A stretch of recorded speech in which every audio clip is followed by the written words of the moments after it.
2 दिवसापासून काही मराठा समाजातीलच पक्षाच्या चाटुकर्त्यांचा फोन येतोय आणि मराठा समाजामध्ये तेढ निर्माण करण्याचं, मराठा समाजात फुटी निर्माण करण्याचा ते प्रयत्न करतायत। मी माझं स्पष्टीकरण स्पष्टपणे दिलेलं आहे की माझं आंदोलन आणि सन्माननीय मनोज जरांगे पाटील यांचं आंदोलन हे एकच आहे। कुंभी म्हणून प्रमाणपत्र, सरसकट प्रमाणपत्र देण्यात यावं, त्यासाठीच आम्ही लढतोय। पण या ठिकाणी मला तुम्हाला या ठिकाणी स्पष्ट करायचंय, जे की मी करू इच्छित नव्हतो ते मला आता नाविलाजाने करावं लागतंय। कारण काही कंटक समाजामध्ये भेदभाव व समाजामध्ये फुटी पाडण्याचं काम या ठिकाणी काम करायला लागलेले आहेत। मित्रहो, एखादा मावळा जेव्हा लढाईवर जातो आणि तो पकडला जातो तर तो त्याच्या राजाचं नाव सांगत नाही। एखादा सैनिक जेव्हा लढाईला जातो तेव्हा तो पकडला जातो, तो देशाचं नाव सांगत नाही। त्याचप्रमाणे आमची गत झाली, आम्ही काचा फोडल्या, पकडल्या गेलो, म्हणून सन्माननीय जरांगे पाटील यांच्या आंदोलनाला, शांततेच्या उपोषणाला कुठलंही गालबोट लागू नये म्हणून आम्ही त्यांचं नाव घेणं टाळलं। एवढंच नाही तर मराठ्यांच्या देवाच्या विरोधात आम्हाला त्या 2 दिवसापुरतं बोलावं लागलं।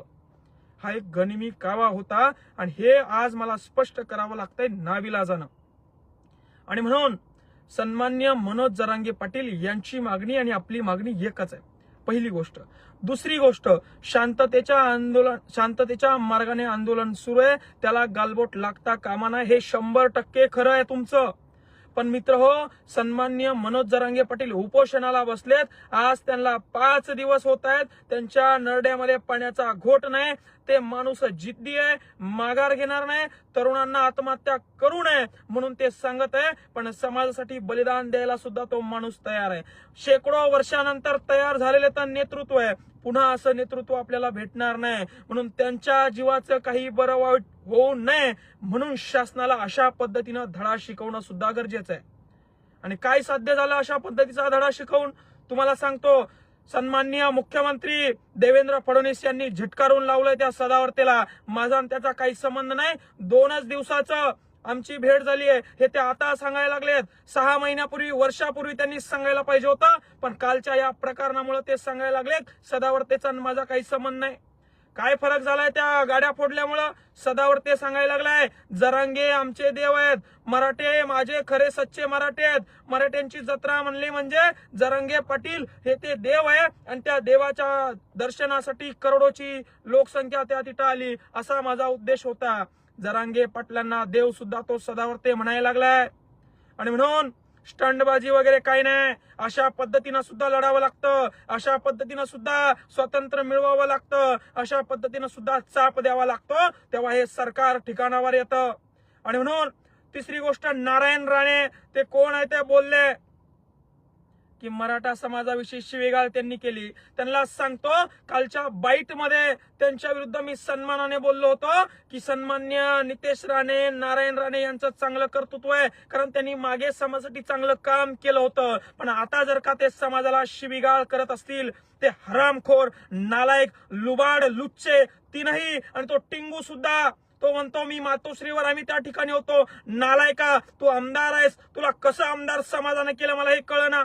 लहान पोरासारखं टाळूला लावली जीभ आणि बोलायला लागलाय, रात्री मातोश्रीवर होते, खोटं बोलायला लाज वाटते का नाही तुला मूर्खा? आणि तू समाजाविषयी तुझा बाप, तुझा भाऊ आणि तू वक्तव्य करणं आधी बंद कर, नाहीतर त्या सदावर्तेसारखा तुला सुद्धा चाप मराठे समाज दिल्याशिवाय राहणार नाही, रस्त्यावर तुला फिरकू देणार नाही। लक्षात ठेव, तुम्ही समाजापेक्षा मोठे नाही, जास्त माजू नका। 1,07 कोटीचा समाज आहे, 1 कोटी समाज रस्त्यावर त्या ठिकाणी आला होता, त्यांची अवहेलना करायची हिंमत तुमची कशी होते?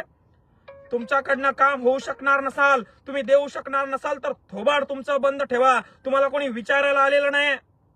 आणि हो, तिसरी गोष्ट, सन्माननीय मनोज जरांगे पाटील यांच्या आंदोलनाला आमचा पूर्णपणे पाठिंबा आहे। मराठ्यांना कुंभी सर्टिफिकेट मिळावं ही आमची मागणी आहे आणि सरकारला चेतावणी या मंगेश साबळेची आहे।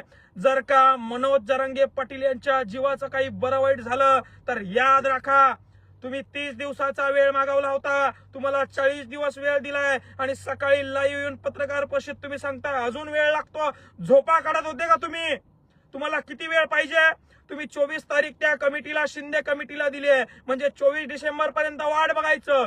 पुन्हा अजून महिनाभर मराठ्यांना झुलवत ठेवायचं. मग लोकसभेची आचारसंहिता लागणार, लोकसभेची निवडणुका लागणार, लोकसभा होऊन जाणार. या झोप्या भोळ्या असेच तुम्ही राहू नका. कुठली निवडणूक होणार नाही जोपर्यंत मराठ्यांना टिकणार कुंभी सर्टिफिकेट मिळत नाही. टिकणार म्हणजेच मी काय वाईट बोललो? कोणतं आरक्षण टिकू शकतं तुम्हाला माहितीये का? 50% आत ओबीसी प्रवर्गात कुंभी प्रमाणपत्र हेच आरक्षण टिकू शकतं मित्र हो. आणि तुम्ही म्हणले टिकणारं कसं काय म्हणतोय? अरे भावांनो, सन्माननीय मनोज जरांगे पाटील यांच्या शांततेत चालू असलेल्या आंदोलनाला कुठलंही गालबोट लागता कामा नये. सन्माननीय जरांगे पाटील हे शांततेच्या मार्गानं, गांधी मार्गानं, संवैधानिक पद्धतीने आंदोलन उपोषण करत आहे. मी सरकारवर दबाव आणण्यासाठी किंवा माझे बांधव त्या आमदार खासदारांच्या गाड्या फोडतात हेही योग्य आहे. असं केल्याशिवाय ते वटणीवर येणार नाहीत. हजारो आपले बांधव यांनी मारलेत.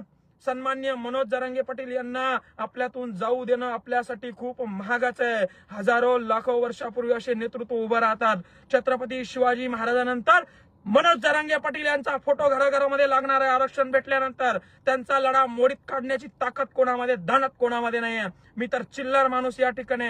मी माफी मागतो सन्माननीय मनोज जरांगे पाटील, ते आमचे देव आहेत. मी दिलगिरी व्यक्त करतो का मला त्यावेळी त्यांच्याविषयी बोलावं लागलं, पण मी एवढा नादान नाहीये. मी जर का राजधानीत जाऊन काचा फोडत असेल तर एवढा चिल्लर नाही की स्वार्थीपणासाठी माझ्या देवाला नाव ठेवेल. पण नाविलाजानं, मजबुरीनं पोलीस प्रशासन, सीबीआय, एसबीआय हे आंदोलन कसं मोडीत काढायचं याच्यावर लक्ष ठेवून होते. म्हणून मी त्यांना विरोधात बोललो, बोलावं लागलं. नव्हे तर मी बोललो. याचा कुणी गैरफायदा घेऊ नये. मराठ्यात फूट पडली आहे. मराठे 2 ठिकाणी झाले, जव्हाळगट, मवाळगट. असं काही होणार नाही. सन्माननीय मनोज जरांगे पाटील यांच्या मार्गदर्शनाखाली आंदोलन सुरू आहे. आणि पुन्हा चेतावणी आहे, जर का मनोज जरांगे पाटील यांच्या जीवाचं काही बरं वाईट झालं तर रस्त्यावर तुम्ही फिरकू नका, घराच्या बाहेर तुम्ही निघू नका. आणि हे सांगतो त्या सदावर्तेला आणि सगळ्यांना, तुम्हाला पेलणार नाही, झेपणार नाही. हेच आहे ते, पेलणार नाही, झेपणार नाही. बोलू नका समाजाच्या विरोधात. समाजाच्या भावना दुखावल्या. 4-4 आत्महत्या रोज करतायत समाजाचे तरुण. टाकीवरून कुदून आत्महत्या करतायत. नालायक हो, तुम्हाला कळना कसं झालंय? एक एक जीव या ठिकाणी मौल्यवान आहे. मनुष्य वधाचे गुन्हे या ठिकाणी तुमच्यावर दाखल करायला पाहिजे. आणि फडणवीसांनी काल जे स्टेटमेंट केलं इंटरव्ह्यू मध्ये, त्यांना माझी विनंती आहे, त्या सदावर्तेचं तुम्ही मानत नाही ना, त्या सदावर्तेला तुम्ही ओळखत नाही ना, तर तातडीनं त्याचा बंदोबस्त काढून घ्या. काही गरज नाही 20-20, 50-50 पोलीस अधिकारी त्याच्या घरासमोर उभे करून ठेवायची. तो टॉर्चर करतो, त्रास देतो त्यांना.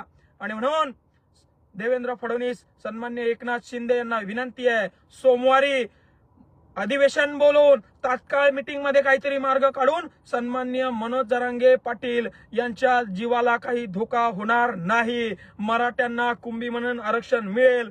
तातडीने निर्णय काढा, नाहीतर गावागावात फिरणं तुमचं बंद होईल. आता तर उपमुख्यमंत्र्यांचा ताफा अडवलाय, त्यांच्या सभा कॅन्सल केलाय. आणि हो, तो नितेश राणे, निलेश राणे यांनाही सांगतो की तुम्ही रस्त्यावर तुम्हाला फिरकू देणार नाही. तुम्ही शांततेत राहा, थोबाड तुमचं बंद ठेवा. आणि मराठा समाजामध्ये पक्षाचे चाटुकार ऍक्टिव्ह झालेले आहेत, जे की समाजामध्ये फूट पाडण्याचं काम करतायत. माझी भूमिका ही मला स्पष्ट करायची नव्हती. एक शिवरायांचा मावळा, जरांगे पाटील यांचा मावळा म्हणून तर गड आम्ही त्या ठिकाणी फते केलेला आहे. याचा अर्थ त्यांनी सांगितलेलं असं नाही, पण याही गोष्टी कराव्या लागतात मित्र हो. ही गोष्ट तुम्ही लक्षात घ्या. जय जिजाऊ, जय शिवराय.